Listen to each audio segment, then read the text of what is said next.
The next day, she went back to Pastor Ruth. This time, she brought the feather and the petal. Pastor Ruth examined them, then lit a candle and began to pray. After a few minutes, the flame changed color, from yellow to blue to green. She stopped. "This is not ordinary.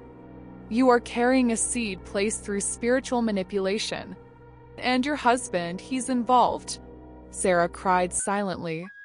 "Can it be undone?" Pastor nodded slowly. "Yes, but it will cost you. You must reject the child. Speak it. Refuse the covenant. Break the tie. But if you do, the spirits may fight back. They don't like to lose." Sarah wiped her face. "I'll do it. I can't live like this." That night at 3 a.m., she stood in front of the mirror, placed her hand on her belly, and said in a firm voice, "Whatever you are, I reject you. You are not mine. You were not sent by God. I do not accept you." Suddenly, every light in the house blew out at once. The windows slammed shut, and the walls began to bleed.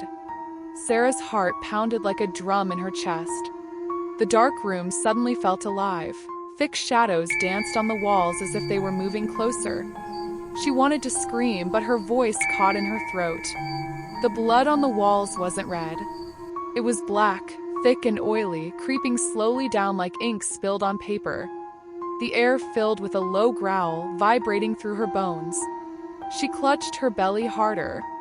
Pain was unbearable, but she stood firm. "You will not have me," she whispered. Suddenly, a cold wind blew through the room, extinguishing the candle Pastor Ruth had left burning on the table. For a moment, there was silence. Then a whisper floated close to her ear, cold as ice. "You cannot stop what is coming, Sarah." Her knees gave way, and she collapsed onto the floor. Suddenly, the door burst open.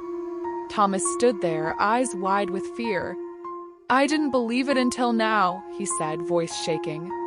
"The spirits, they're real." Sarah looked up at him, tears streaming down her face. "Why, Thomas? Why did you do this?" He knelt beside her. "I was desperate. I wanted to be someone. I thought it was the only way. But I never wanted to hurt you." She nodded weakly. "Then help me fight it." Thomas swallowed hard. "I will." Together they prayed, holding hands, calling on every power they knew. The room grew quiet again. The black blood stopped flowing.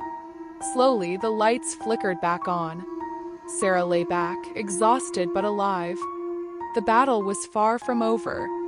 But for the first time, she felt hope. Days passed, but Sarah's peace was fragile. Every morning, she woke with a fresh fear clenching her heart. The baby inside her wasn't like others.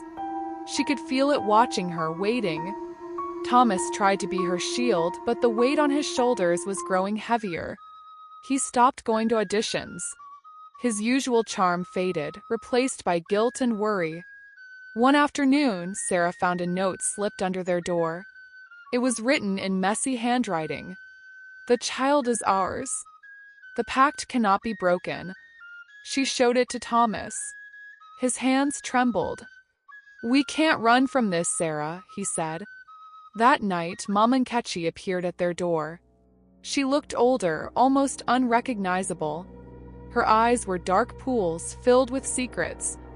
"You must not resist," she said softly. "The child will bring power. We can help you, but only if you agree." Sarah stepped back, her voice firm.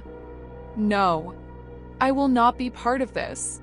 Mama Nkechi's smile faded. "Then you leave us no choice." The next day, strange things happened around the building. Shadows moved where there was no light. Doors slammed shut by themselves.